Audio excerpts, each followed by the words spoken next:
পড়ছি আমার লেখা কবিতা মেয়ে তুমি। ও মেয়ে, তোমার ডাগর চোখে কিসের মায়া? ও মেয়ে, তোমার ঠোঁটের হাসিতে কিসে জাদু? ও মেয়ে, তোমার চিরল কেশের তরঙ্গে হৃদয় নাচে। তুমি কি কেউ মন্ত্র জানো?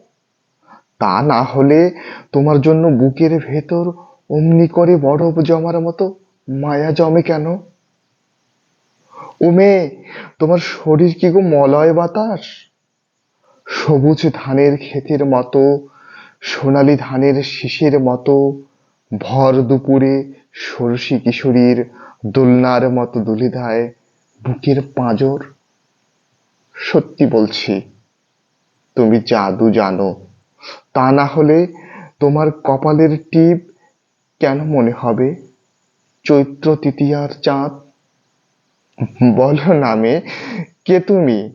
হৃদয় নিয়ে এমন করে খেলা করো, আমার ভীষণ জানতে ইচ্ছে হয়। তোমায় দেখলে কেন তপ্ত দুপুর প্রভাত মনে হয়? তুমি কি গো সেই স্বপ্নের রাজকন্যা, রাজার কুমারী, যার জন্য সাত সমুদ্র, তেরো নদী, তেপান্তরের মাঠ না ভেবেই পাড়ি দিতে পারি? তুমি কি সেই? তুমি কি সেই? চুপ করে থেকো না মেয়ে, তুমি কি সেই রাজকুমারী?